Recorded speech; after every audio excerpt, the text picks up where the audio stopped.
Your Majesties, Your Highnesses, Your Excellencies, Heads of State and Government, Secretary General of the OIC, our distinguished guests of honor, honorable ministers, esteemed guests, ladies and gentlemen. Assalamu alaikum wa rahmatullah. I feel extremely honored and uniquely privileged to welcome all illustrious leaders, eminent personalities, and distinguished delegates and guests in our midst to this 15th summit of the Organization of the Islamic Cooperation, OIC. I very warmly welcome you all with great pride and delight on behalf of the entire government and the people of the Republic of the Gambia, including my humble self as your host. Feel at home on the smiling coast of Africa and enjoy every moment of your stay with us. Your Majesty's Excellencies and distinguished guests,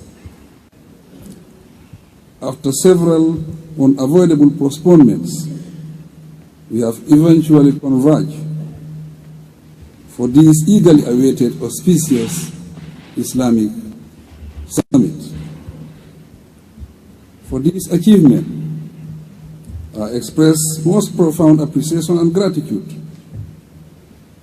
to His Majesty King Salman bin Abdul Aziz Al Saud of the Kingdom of Saudi Arabia, custodian of the two holy mosques and chair of the 14th OIC Summit, and Crown Prince and Prime Minister, His Royal Highness Prince Mohammed bin Salman bin Abdul Aziz Al Saud, for the laudable work done during the Kingdom's tenure as chair of the OIC over the past 3 years. Their immense financial and material support allow us to make all the necessary preparations for the occasion. In the same vein, I sincerely commend the OIC Secretary General and his staff for magnificently running the organization's affairs since his appointment. Their delegation and tireless efforts hugely contribute to the success of our collective endeavors. Relatedly, allow me to extend our heartfelt gratitude to the President of the People's Republic of China, His Excellency President Xi Jinping. His contribution towards the construction of this splendid state-of-the-art conference center is remarkably invaluable. The center symbolizes our unity and stands as a testament to the enduring partnership between our two countries. Its benefits to the Gambian nation cannot be overemphasized, as it fosters economic growth and enables us to host such prestigious gatherings, thus boosting our international standing. Your Majesties, Your Excellencies, and distinguished guests, you have convened here today with the awareness that the Muslim world faces numerous challenges, ranging from the calamities of terrorism to factional violence and armed conflicts. Amid these unrests, we must reaffirm our commitment to mediation and dialogue as indispensable mechanism to resolve conflict and foster lasting peace. It is fitting, therefore, that the theme for this 15th session in enhancing unity and solidarity through dialogue and sustainable development.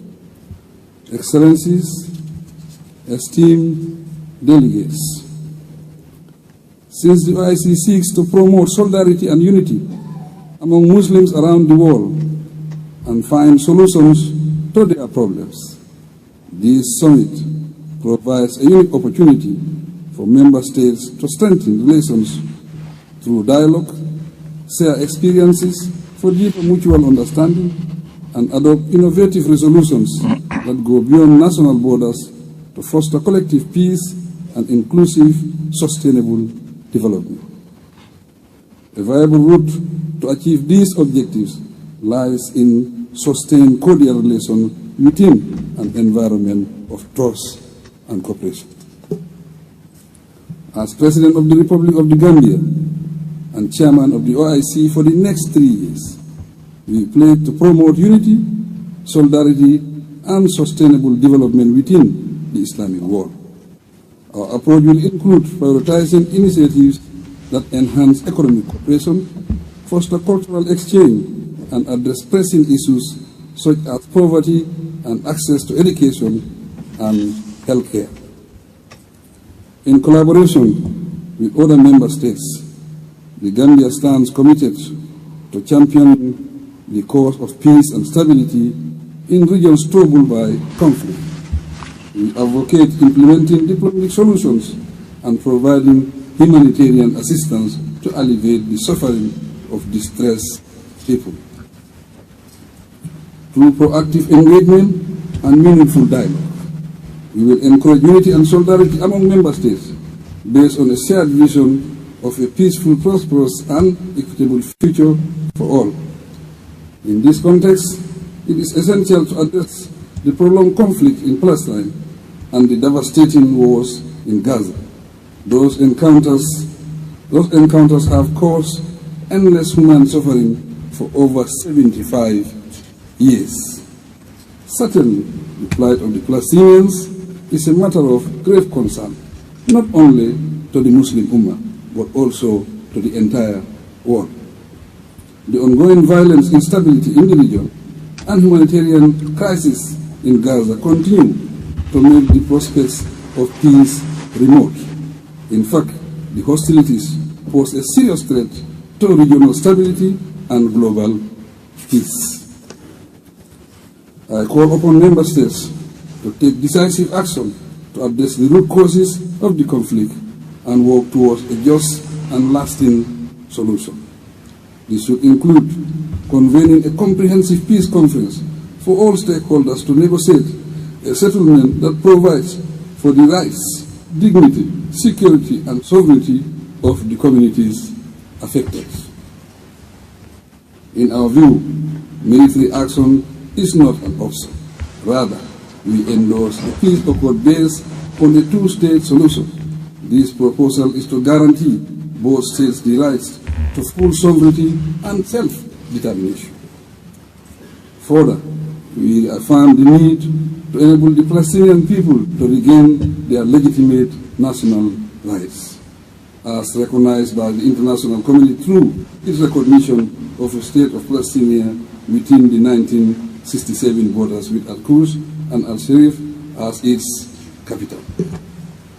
At this point, allow me to comment and express our gratitude to His Majesty King Mohammed VI, Chairman of the Al-Quds Committee, for his strong commitment in defending the Islamic character of the holy city of Al-Quds Al-Sharif, to maintain peace and lasting peaceful coexistence in the entire region.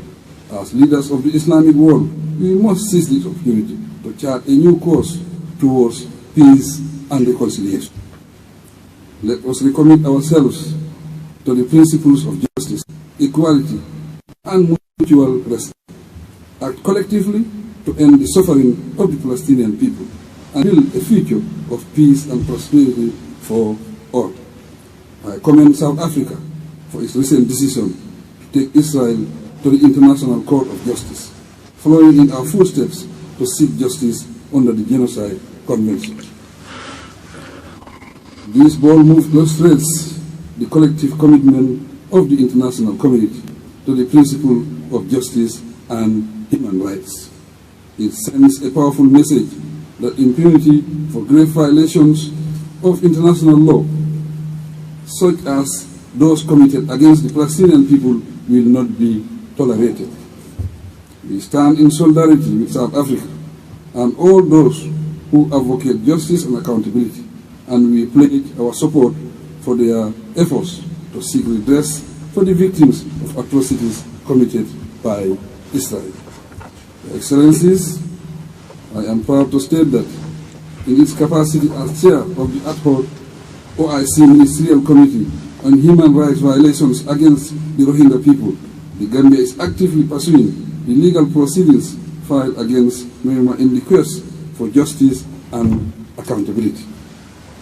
We consider it an obligation to stand in solidarity with the oppressed and vulnerable populations and champion the cause of human rights in accordance with the principles of the Genocide Convention. The legal case of the Rohingya pursued by the Gambia at the ICJ boldly represents concerted international effort to address the ongoing human rights crisis in Myanmar and ensure accountability. The Gambia's initiative has received widespread support. Numerous countries, human rights organizations, and legal experts endorse our action and call for justice for the Rohingya people. I invite member states to contribute towards meeting the legal fees for this legal battle and urge that we stand in solidarity against oppression and atrocity. Your Excellencies, under the Gambia's chairmanship of the OIC, agreed strategies and initiatives will be implemented to promote solidarity, unity and problem solving among member states. The approach will aim at advancing the organization's main objectives. The Gambia is thus willing to enhance dialogue, cooperation and mediation to resolve conflicts among member states. Excellencies, unfortunately, underdevelopment characterizes many member states. Hence, poverty, inequality, and natural disasters make humanitarian assistance and development aid necessary. The need is also obvious for significant capacity building and technical assistance to address the governance, healthcare, education, and infrastructure development requirements in certain member states. By addressing such development challenges, peace and stability would be guaranteed. With peace, the organization can promote the rich Islamic cultural heritage and values through cultural exchange programs and educational initiatives. In the process, we can proudly showcase our Muslim identities worldwide to promote peace, understanding, and solidarity.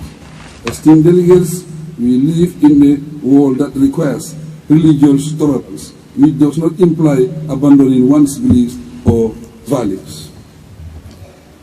It is simply a means of promoting peace, understanding, respect, and dialogue within the Muslim world and across communities and religious groups. Additionally, member states should promote and increase economic cooperation and trade among themselves. This has the prospect of showcasing the shared values of the Islamic Ummah and sharing the blessings Allah has bestowed on many of our member countries. Such strategies could equally contribute to fulfilling the aspirations of young people in search of better livelihood. It is wise as well that we harness our diversity to devise strategies that respond to the demands of change and reform. But this must be informed by our noble values, ideas, and objectives. In conclusion, let us reaffirm our commitment to justice, equality, and mutual respect, and redelegate ourselves to the honorable cause of advancing the interests of the Muslim Ummah and humanity. May this summit serve to fulfill our vision of unity and solidarity through dialogue and sustainable development, and act as a catalyst for positive change to pave the way for a world of peace, security, and prosperity for all generations.